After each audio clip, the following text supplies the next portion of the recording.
So we've worked in Armenia since 2016. We've done a lot of work here, with the Armenian diaspora community in Toronto, the community center, some of the churches. We actually got aid in back in 2016 when they had the 4-day war in the kind of that conflict zone in the Artsakh region. We provided family emergency kits. So imagine that box with the point of use water purification unit, hygiene kits, and solar lights. And so many of these families ended up in really rural areas. We wanted to make sure they had water security and had access to clean drinking water.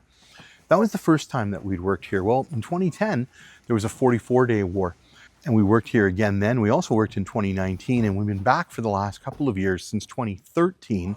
And we've been providing food hampers and food assistance to families in need. Now, look, it's very important for us to help these families.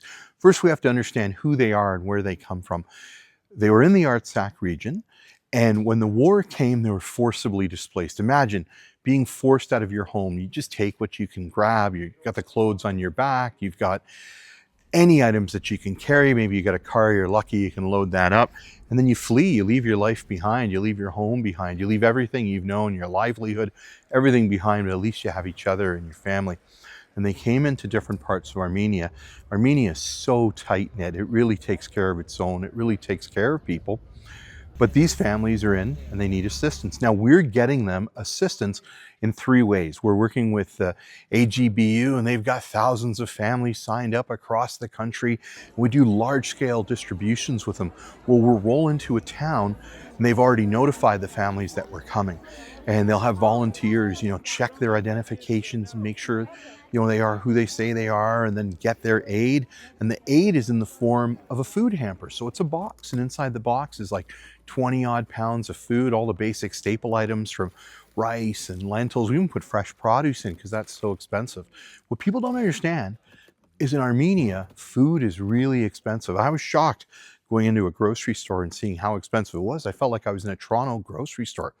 So the first way that we reach those families is in bulk distributions, mass distributions, not only in the city of Yerevan, but like out there in the provinces and other areas. The second way is we're working through the Evangelical church. They've got little churches all over the country, right?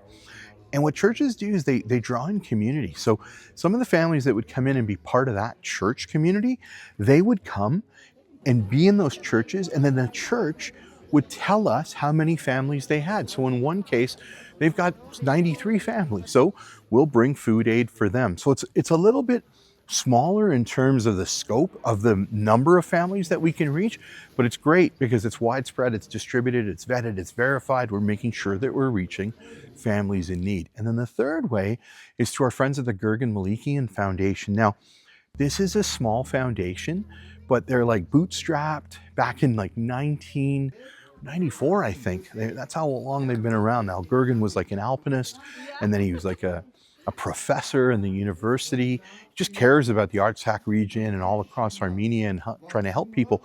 What they would normally do is they'd give students scholarships so they could go to school, especially if they're from really large families and poor families.